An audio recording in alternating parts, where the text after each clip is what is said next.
everyone, and welcome back to Amity Blue. My name is Nazi, and today I'm going to be teaching you how to create a floral fabric traveler's notebook cover.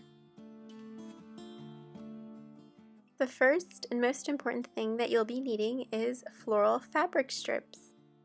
The more colors, the better. You want to make sure that your strips are different types of colors and that they contrast each other beautifully. Plain cardstock paper. You can choose whichever color that you'd like, but make sure it's 8.5 by 11 and that it's not too sturdy nor too flimsy. Some muslin fabric. You want it to be a little bit bigger than 8.5 by 11 in inches, and this will act as your base. One sheet of scrapbook paper. You want to choose a design that speaks to your heart, and you want it to be 12 by 12.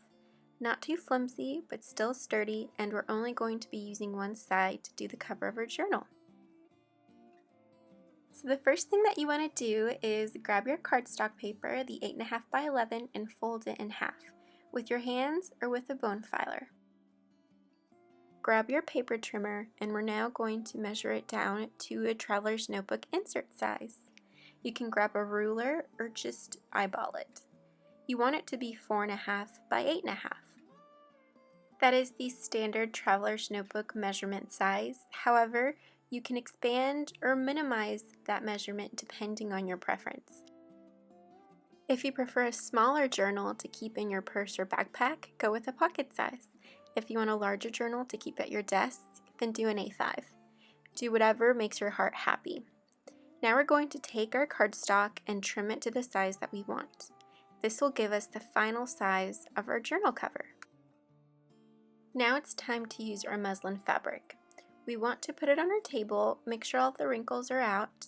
You can iron it if you'd like, and take your cardstock paper that you have trimmed to the size of your journal cover, and we're going to grab our scissors, make sure they're fabric scissors. This will give you a precise and even cut, and you want to trim around your journal template. Make sure you leave about 1/4 to 1/2 inch, depending on your preference, of extra fabric along the sides of your paper template. Now it's time to begin sewing the muslin fabric onto our cardstock. You want to make sure you're using a sewing machine for this, as sewing by hand is very difficult and you won't be getting a precise line. Make sure you place your muslin and cardstock both in a straight line and start sewing downward. I like to use the line stitch, however you can use a zigzag. You're going to continue sewing around your entire journal cover to make sure the muslin and the paper is adhered.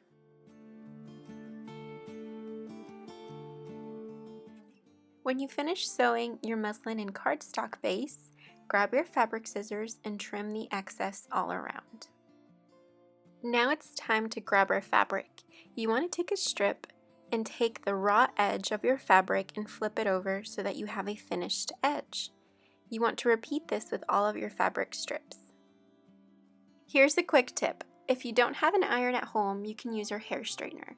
All you have to do is fold the fabric and pass it through the straightener. If you're going to do this more than once, I definitely recommend investing one just for fabric. Now it's time to take our floral fabric strips and begin to collage the cover. This is when you can brainstorm the design that you have in your head by placing all of your fabric strips in different positions and seeing how all of the colors go well together. You can go by a color scheme or mix and match.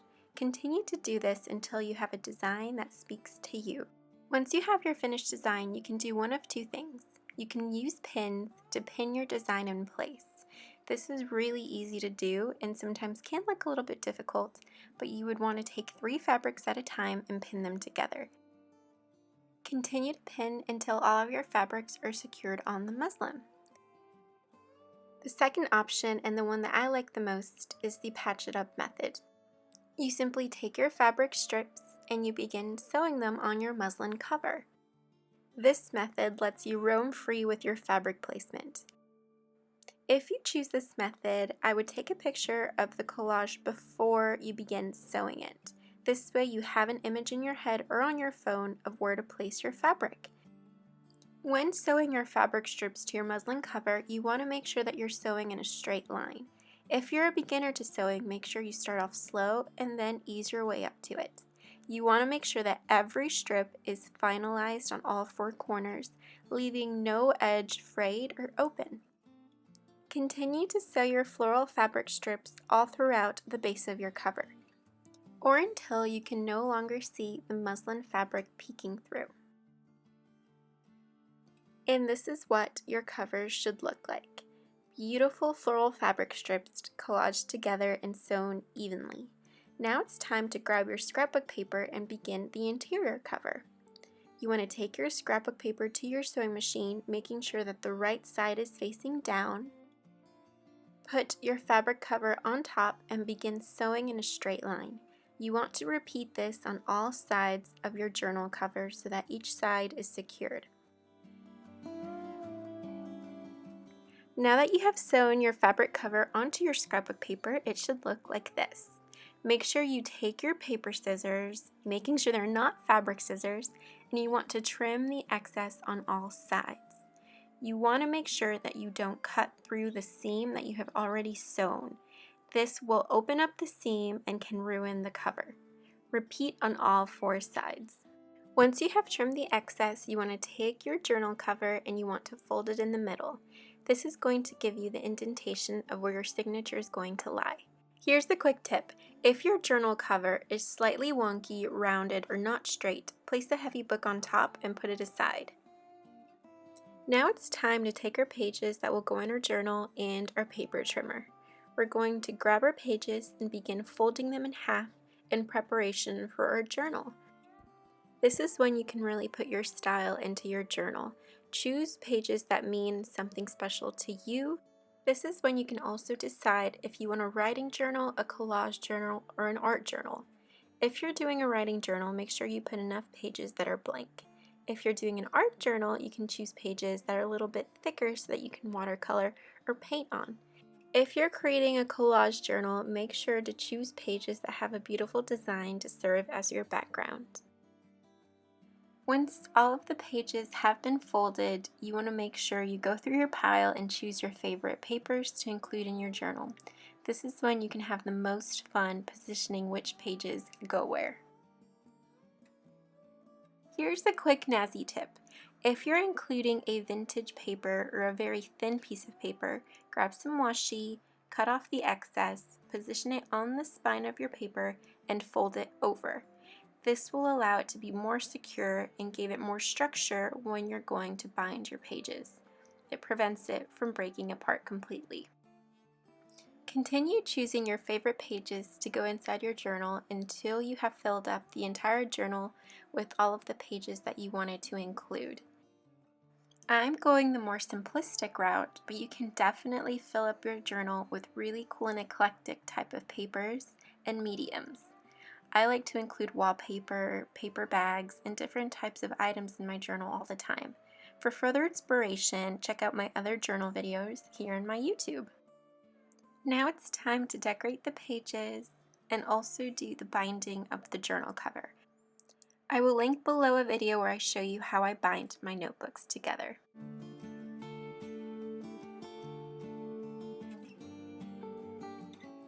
And this is what the finished decorated journal looks like. I am in love with all of the colors. As you can see, I created some fabric flip outs, some pockets, and I created some paper edges and cute little ways to decorate the edges of my pages that you saw me use in my floral fabric tag journals that I created a couple months ago.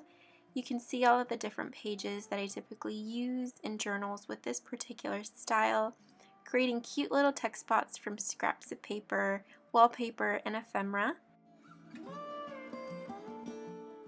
I will link below the video of my floral tag journal so you can see them for more inspiration as to how you can decorate a journal even more with this really cute and eclectic style.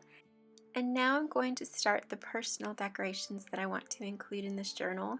I chose the Be a Light sticker from the Maggie Holmes sticker book because you guys are the light for myself, you're the light for my creativity, and you guys are the light for others as well, and most importantly for yourself.